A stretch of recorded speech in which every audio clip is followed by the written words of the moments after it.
This is a story about a national medical emergency when we've lost 3 times more people than died in the Blitz.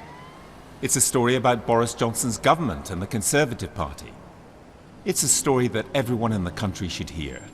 It's about what his government did when the coronavirus struck, what its priorities were, and who it looked after.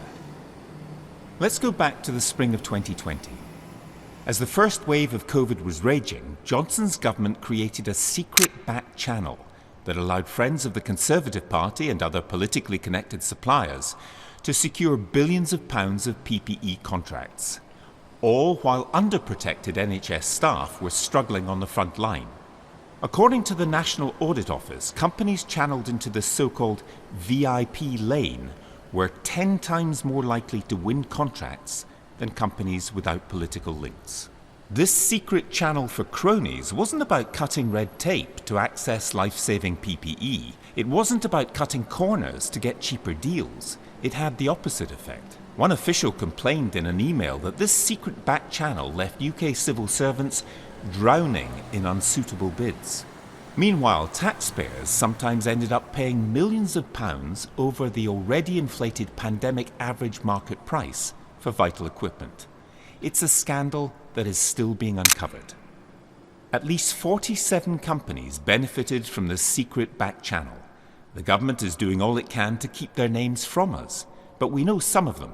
So, who are they? One of them is run by Steve Dechan. He's a former Conservative councillor who secured government contracts worth £276 million for face masks and gowns. The year before the pandemic, his company, which sold devices for managing chronic pain, recorded significant losses. But the UK's COVID crisis was good to him.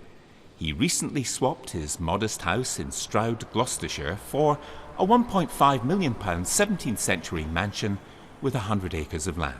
When details of his new Grade 2 listed home emerged, Mr. Dechan said he was chuffed about his company's success, tweeting that he did very, very well out of the pandemic. But amid confusion about the quality of the visors, fewer than 1 in 400 of them have been used, meaning each one has so far cost the taxpayer the equivalent of £423. Then there is the company Ayanda Capital, a private family fund that specialises in currency trading, offshore property and private equity.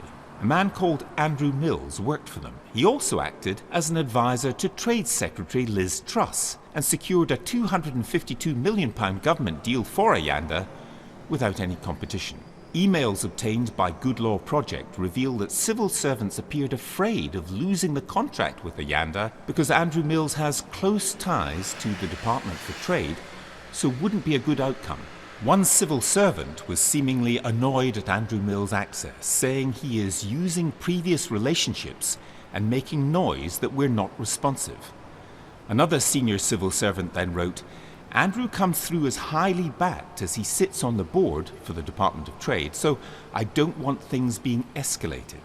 Ayanda says it made a profit of £17 million after tax, insisting their profit margin was actually low.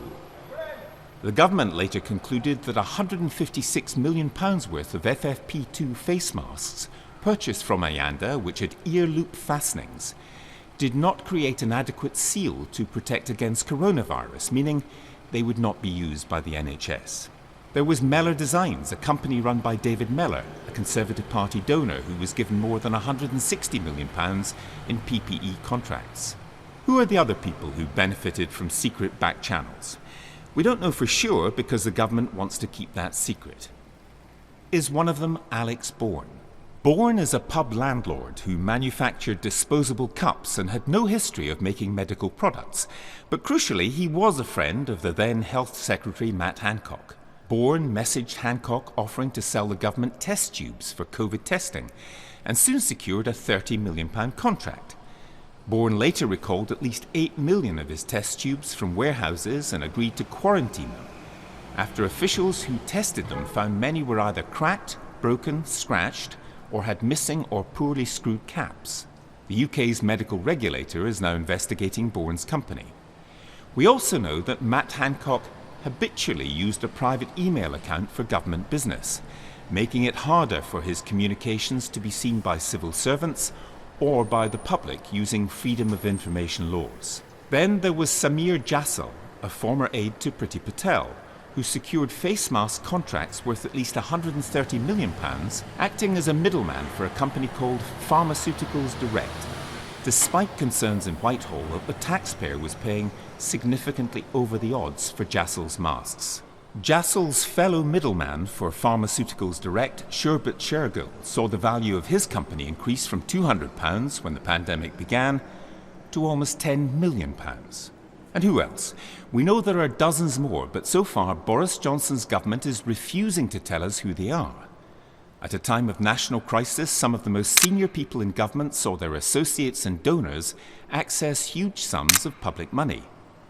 Serious questions remain unanswered. Who ordered the creation of secret back channels that gave people with political connections a huge advantage? Who ran the secret PPE back channel? Who did they report to? Was creating and operating the secret back channel even legal? Now the Prime Minister needs to come clean and publish all internal government correspondence about the secret back channel. The country deserves answers.